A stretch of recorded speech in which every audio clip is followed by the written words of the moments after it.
पवित्र परम पवित्र धम्म भूमि में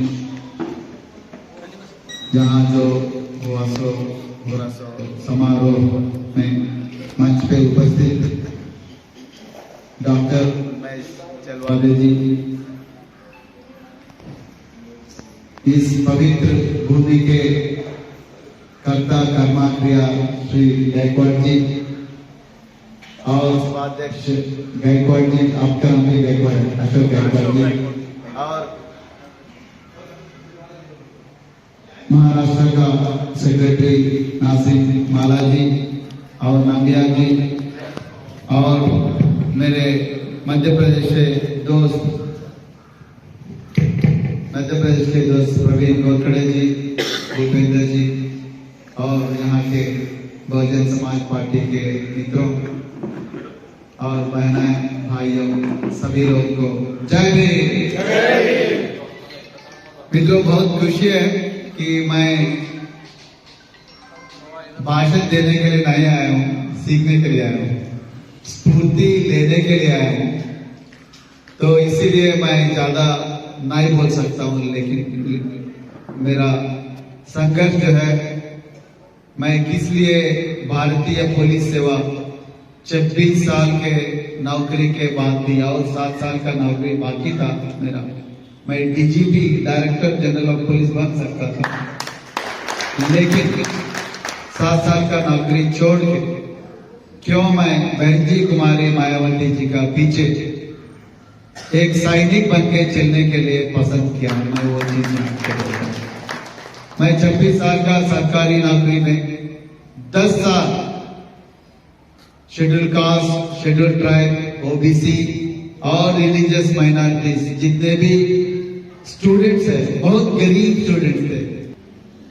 पुलिस वर्दी में लोग हथियार पकड़ के, लाठी पकड़ के या ड्यूटी करना चाहता है क्योंकि उसमें अंदर पावर होता है, हथियार है आपके पास, वो भी बाबा साहब के जरिए जो संविधान आए हैं, संविधान के मुताबिक, दस्तूर के मुताबिक, कानून के मुताबिक आपका हाथों में हथियार आती है और हथियार आपको एक नया पावर देती है। लोग तरसते हैं उस पोस्ट में जाने के लिए।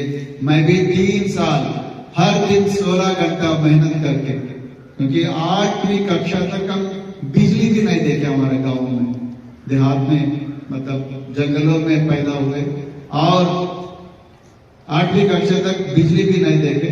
लेकिन यूनिवर्सिटी में आने के बाद बाबा साहब के आरक्षण की वजह से 16 घंटे हर दिन मेहनत करके, बहुत जुर्म होते थे हमारे खिलाफ गांव में, यूनिवर्सिटी में भी बहुत जुर्म होते थे, उसके बावजूद भी हमने बहुत मेहनत करके तीसरी अटेम्प्ट में इंडियन पुलिस सर्विस यानी कि आईपीएस में शामिल हो गए।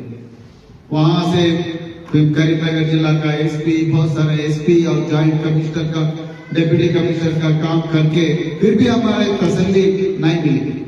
तो मैंने सोचा मैं अकेला एक ऑफिसर बन गया हूँ, लेकिन मेरे समाज बहुत गरीबी में है, मेरे समाज अभी भी झोपड़पट्टी में जीती है, मेरे समाज अभी भी पुलिस स्टेशन के सामने जुर्मों से घायल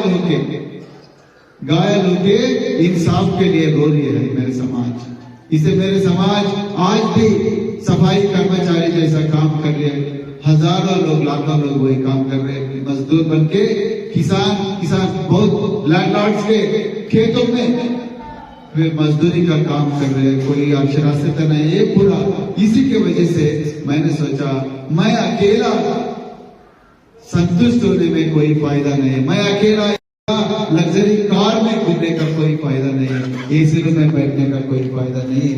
इसीलिए मैंने सोचा मैं अपना समाज को शिक्षा देने के लिए, जैसे चलवादी साहब ने, डॉक्टर उमेश चलवादी साहब ने एक नया इंटरनेशनल स्कूल खोल के शिक्षा दे रहे हैं, मैंने सोचा क्यों नहीं हम एक शिक्षा देते करके। उससे पहले मैंने जहां बाराक ओबामा, जहां मार्क जुकरबर्ग, जहां बिल गेट्स ने पढ़ा है, उस यूनिवर्सिटी में, जैसा बाबा साहब ने गया कोलंबिया यूनिवर्सिटी में, मैंने हार्वर्ड यूनिवर्सिटी गया, जाके वहां पढ़ने के बाद बाबा साहब का जीवन का संघर्ष का स्फूर्ति लेके वहां से मैं सीधा तेलंगाना के, आंध्र प्रदेश आके सामाजिक कल्याण विभाग में सचिव बन के 10 लाख बच्चों का पढ़ाई किया। फिर भी हमें तसल्ली नहीं आई। मैं गया सीधा बहन जी कुमारी मायावती जी के पास, जाके मैं बोला, बहन जी आप अकेला संघर्ष कर रहे हैं, 40 साल से संघर्ष कर रहे हैं, आप 4 बार मुख्यमंत्री बने रहे, फिर भी आपको प्रधानमंत्री बनने के प्रधानमंत्री का पद पे आपको देखना चाहती है देश। लेकिन ये मनुवादियों ने जैसा बाबा साहेब अम्बेडकर के खिलाफ साजिश के, आपके खिलाफ भी साजिश कर रहे हैं। इसीलिए मैं आपका सैन्य में, आपका आर्मी में एक सैनिक बन के काम करना चाहता हूँ। तो बहन जी ने बोली, यार अपने समाज से आपके जैसे वरिष्ठ अधिकारी बहुत कम होते हैं, क्यों जॉब छोड़ते हो? तो फिर भी मैं बोला, बहन जी मैं आपका पीछे आना चाहता हूँ, मैं आपका सैनिक बनना चाहता हूँ, वहां जाके किसी दूसरे के लिए काम नहीं करना चाहता हूँ, मैं हमारा बहन जी के लिए काम करना चाहता हूँ। बहन जी का अनुमति लेके मैं पद छोड़ दिया। मैं जब पद छोड़ दिया, बहुजन समाज पार्टी बहुत वीक तेलंगाना में, तो मैंने सोचा ऑफिस में बैठ के, एसी रूम में बैठ के लेक्चर देने के बजाय, यूट्यूब वीडियो बनाने के बजाय या फेसबुक पे पोस्ट डालने के बजाय, मैंने सोचा जैसा मान्यवर कांशीराम जी ने साइकिल लेके पूरा देश घुमा, आप जैसे लोगों को तैयार किया, मैंने सोचा ये नीला झंडा, हाथी निशान, महापुरुषों का विचारधारा, महात्मा ज्योतिराव फुले, पेरियार और परम पूज्य डॉक्टर B.R. अम्बेडकर और कांशीराम जी, ये सभी लोगों का विचारधारा को लेके मैंने 4000 गांव घूमे मित्रों। 350 दिन मैं फैमिली से बाहर रहा, हैदराबाद में न रहा। 350 दिन मैं पूरा तेलंगाना के आबादी घुमाऊं और लाखों लोगों से मिला। 50,000 किलोमीटर का जर्नी किया मैंने, 50,000 किलोमीटर, 4000 गांवों में।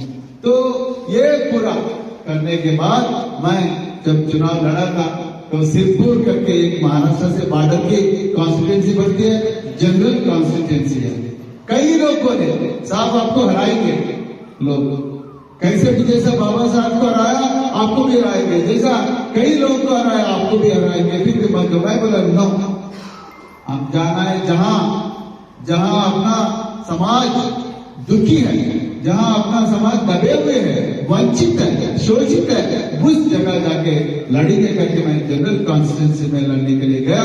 और 3 महीने पहले मेरा कैंडिडेट डिक्लेयर हुआ था, फिर भी मैं वहां जाके लड़ा और 45,000 वोट कमाया हमने।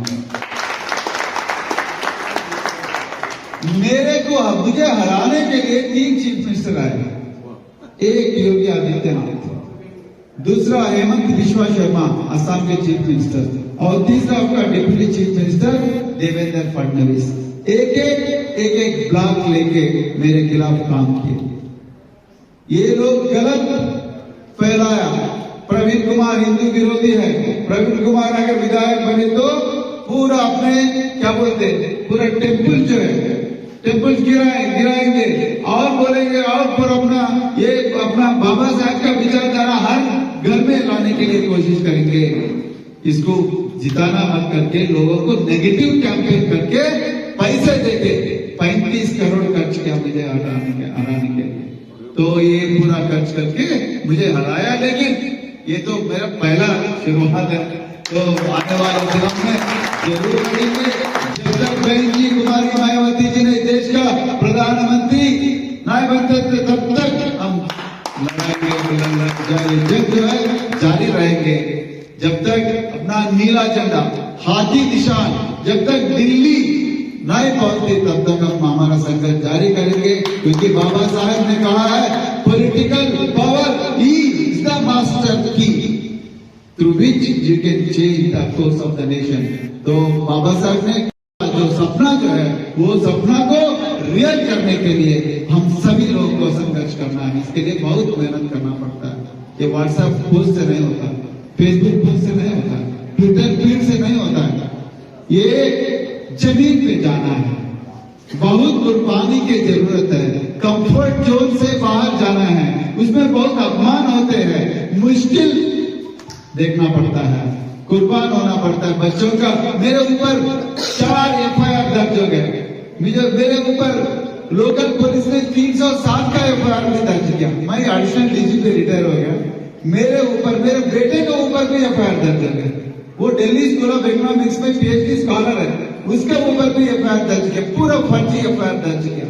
बहन जी ने भी ये एक सभा में बोली है, हमारा सीनियर लीडर प्रवीण कुमार के ऊपर एफआईआर भी, फेक एफआईआर भी दर्ज हो रहा है। तो आप सोचो, अपना मनवादियों ने, अपना अपोनेंट्स ने इतना ताकत से हमारे खिलाफ लड़ रहे हैं। तो इसीलिए हम सभी लोगों को घर घर जाने का जरूरत है, कैडर कैंप बनाने का जरूरत है। वो एक ही मान्यवर श्री कांशी राम जी ने बात कहा है, और बहन जी कुमारी मायावती जी ने भी 10 तारीख, ये महीना 10 तारीख को सभी लोगों को लखनऊ बुलाई है। एक ही नारा दिए बहन जी ने, गांव जाओ, यही अभियान लेके गांव जाओ और हर गांव में कैडर कैंप लगाओ और अपना महापुरुषों का विचारधारा तथागत गौतम बुद्ध से लेके अभी तक जो भी सामाजिक न्याय के लिए, सोशल जस्टिस के लिए, सामाजिक कल्याण के लिए जितने भी विचार आए हैं, वो विचारों का बारे में लोगों को बताओ और लोगों के अंदर जो ये है वो जगा के वो सभी लोगों को अपना पार्टी के वोटर बनाओ। तभी बहुजन समाज पार्टी का पूरा संसद, कम से कम 300 संसद देश में पार्लियामेंट में बैठ के करके बहन जी ने बताई।